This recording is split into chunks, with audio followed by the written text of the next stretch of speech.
Com a palavra agora o deputado Marcel Van Hatten. Bom, começamos essa audiência com bom dia, já estamos em boa tarde. Eu quero agradecer, senhor presidente, pela disposição do convidado Mike Bentz para estar conosco na Comissão de Relações Exteriores e Defesa Nacional do Parlamento Brasileiro. É a primeira vez que, de forma oficial, essas denúncias que Mike Bentz já tem feito há mais tempo é registrada numa instituição brasileira, e nesse caso o Parlamento, que é quem, em último caso, é o grande representante da soberania popular por meio do voto, e, portanto, nós aqui só podemos ter uma conclusão, Mike Bentz, do que foi dito em mais de 2 horas de depoimento perante essa comissão. Quem deu o golpe foi o PT. Quem deu o golpe foi o STF, com a ajuda do governo Biden. E essa conclusão ela é muito clara quando se montam as peças desse quebra-cabeça. Porque Luiz Roberto Barroso disse, em ato falho, talvez não tanto, num evento da UNE, nós derrotamos o bolsonarismo, no dia 12 de julho de 2023, empolgado num evento de esquerda, num evento de militância comunista estudantil. Barroso, repito as palavras dele, que depois desmentiu em nota ao Economist, nós derrotamos o bolsonarismo. E isso aconteceu em julho de 2023, perto de 2 anos depois, o Barroso disse que pediu apoio dos Estados Unidos para evitar, bota entre aspas, porque isso aqui é a Carta Capital, mas até preferi mostrar da Carta Capital porque é um órgão de esquerda, de imprensa, um golpe de Estado no Brasil. Ou seja, toda essa narrativa de golpe já estava prevista antes da eleição, porque Barroso assume que, com a ajuda dos Estados Unidos, evitou um suposto golpe de Estado no Brasil, referindo-se assim à ajuda dos Estados Unidos, que agora está revelada aqui com dados, com fatos, com relatórios, com tudo que o Mike Bentz traz para nós na manhã de hoje. Quero ainda ressaltar que nós tivemos 2 órgãos relevantes de imprensa brasileira agora nesta manhã, e talvez houve mais, mas foram os 2 que chegaram ao meu conhecimento, Metrópolis e CNN, que deram matérias a respeito desta audiência que acontece neste momento. Metrópolis deu, ex-secretário de Trump acusa CIA de interferir nas eleições do Brasil. E a CNN Brasil deu censura nos Estados Unidos, em aspas, censura nos Estados Unidos parece passar pelo Brasil, diz esse secretário de Donald Trump. A revista Veja também. Revista Veja, acrescenta aqui, o presidente dessa comissão também deu, e certamente outros órgãos darão. Agora, Mike, é importante dizer que sim, além da interferência no processo eleitoral, sobre o qual, aliás, nós não podemos falar aqui no Brasil, sob pena de sermos eventualmente censurados, de urna eletrônica, então, nem se fala, pode dar cadeia aqui no Brasil nos tempos de hoje. Pode não, dá. E por quê? É por causa da urna eletrônica em si, por causa do aparelhinho? É por causa do sistema de votação? Não, é porque eles têm, obviamente, o que esconder. Porque quando a pessoa não quer que fale sobre alguma coisa, e quando essa alguma coisa está cercada de dúvidas, é obrigação de quem não pode falar, ou de quem é ameaçado, no caso de dizer alguma coisa, até mesmo a prisão, é obrigação de desconfiar. E aqui é importante lembrar que alguns dos órgãos que fazem até supostas checagens sobre falas nossas, sobre manifestações nossas, entrevistas nossas, posts nossos, foram financiados pelo governo Biden. A Brage foi mencionada aqui. A Abrage, a Associação Brasileira de Jornalismo Investigativo, que nunca fala contra a censura. Isso é uma vergonha, uma Associação Brasileira de Jornalismo Investigativo não se pronunciar, de fato, contra a censura que nós temos no Brasil há tantos anos. As agências, Lupa, Comprova, Aos Fatos, eu nem dou entrevista. Sou educado até com quem trabalha nesses meios, me perguntam se eu estou disposto a conversar, eu não dou entrevista. Porque é a mesma coisa que dar entrevista para um assessor do PT, para um assessor do PSOL. Lamentavelmente, e pior, com o crachá de jornalista, checador de fatos. Ele que sabe. Como se eles tivessem uma aura moral maior do que a nossa, financiados por governo estrangeiro, em flagrante ataque à nossa soberania. Isso aqui a Comissão de Relações Exteriores precisa registrar, senhor presidente. Quem interfere na soberania brasileira é esse cidadão aqui, Alexandre de Moraes. É este outro cidadão aqui, Luiz Roberto Barroso. E também, obviamente, o chefe de todos eles, politicamente dizendo, ou então o maior beneficiário, ambas as coisas, Luiz Inácio Lula da Silva.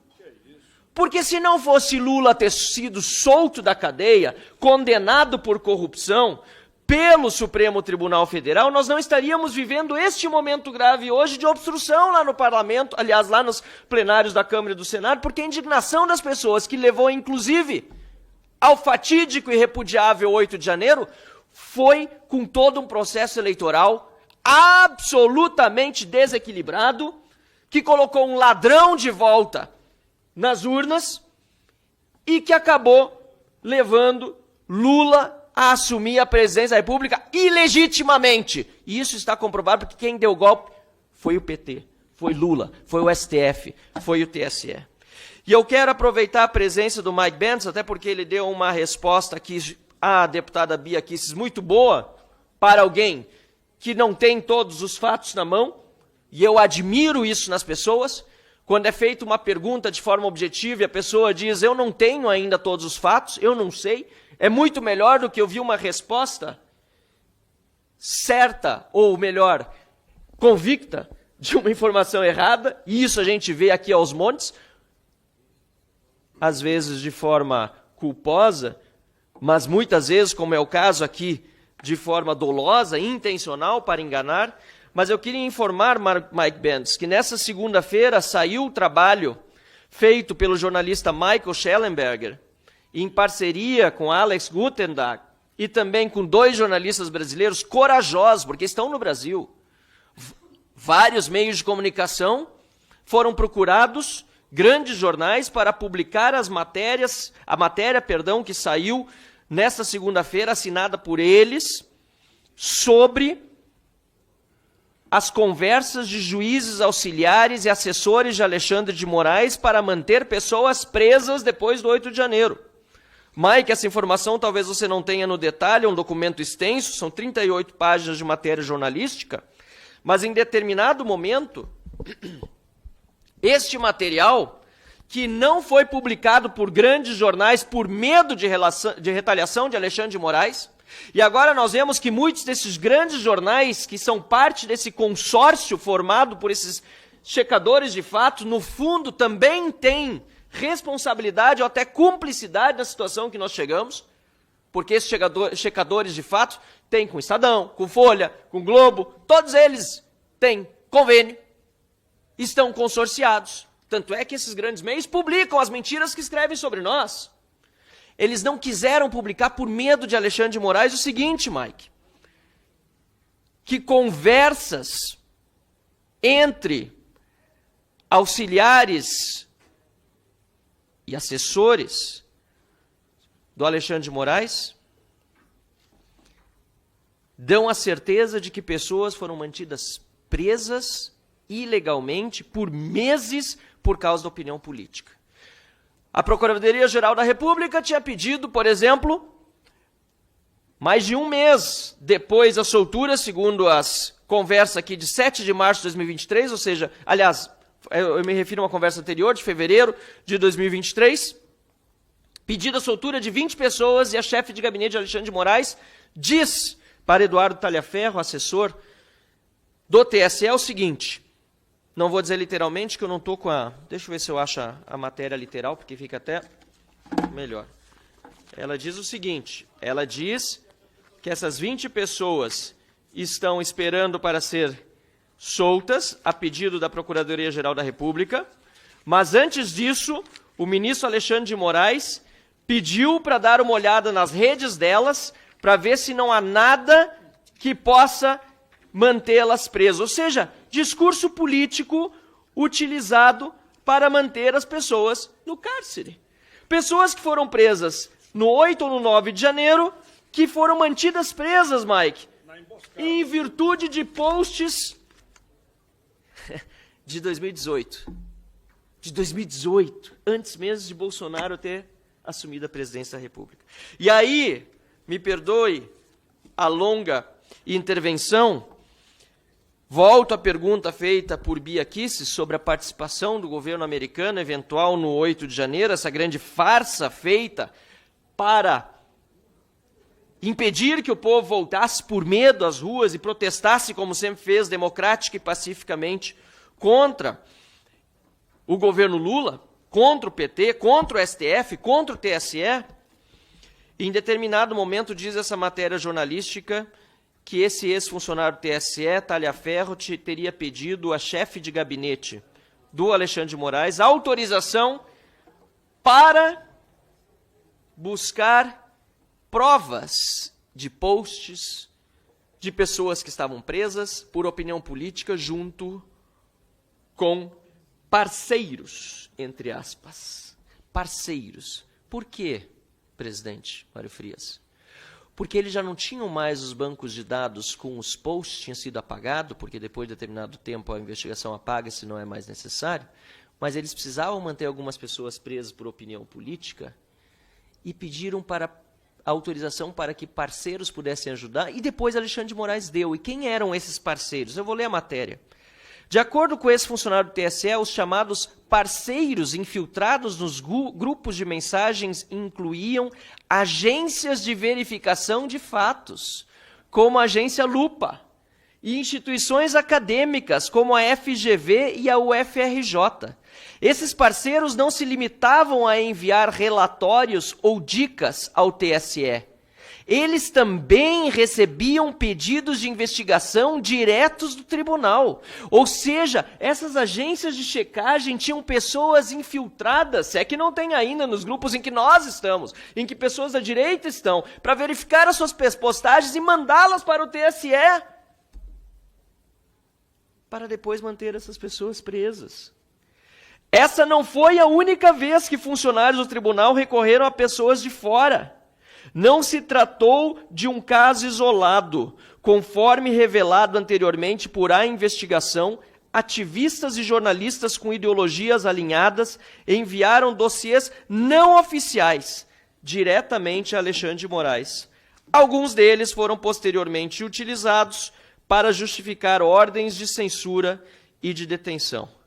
Então aqui eu quero ao Mike Bentz dizer a ele que, em primeiro lugar, nós agradecemos como brasileiros pelo que nós estamos ouvindo aqui e pelo que estamos publicando pela Câmara dos Deputados e também pelos meios de comunicação. E peço a coragem de todos os meios, mesmo os que foram colaboracionistas durante esse período, que larguem este desgoverno de mão, parem de serem servis ao Supremo Tribunal Federal e ao TSE e defendam o que a imprensa tem que defender, liberdade de imprensa, de expressão contra qualquer tipo de censura, direitos humanos. E eu queria perguntar por isso ao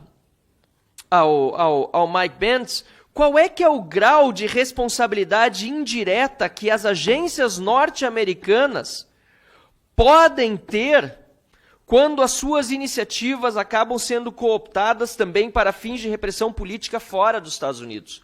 Porque o nosso problema nós vamos ter de resolver aqui no Brasil. E estamos, como demonstra essa Comissão de Relações Exteriores, e como demonstra, Mike, a nossa obstrução total, porque desde ontem não se abre sessão aqui na Câmara dos Deputados, nem do Senado, enquanto não se vota o impeachment de Alexandre de Moraes. Foi uma decisão da oposição tomamos as duas mesas das duas casas e não sairemos de lá antes de termos a reunião com os dois presidentes da Câmara e do Senado para tratar do impeachment no Moraes, anistia e anulação dos processos e CPI do abuso de autoridade para investigar esses criminosos aqui no Brasil, do Tribunal Superior Eleitoral, do Supremo Tribunal Federal e todos que colaboraram na estrutura da Polícia Federal, da Procuradoria-Geral da República, não importa. Agora, eu gostaria de saber, na sua avaliação, que tipo de investigação será feita contra essas pessoas nos Estados Unidos, que colaboraram com esse tipo de intervenção na soberania brasileira e de financiamento à censura e à derrubada de um governo democraticamente eleito, como foi o de Jair Bolsonaro. Muito obrigado.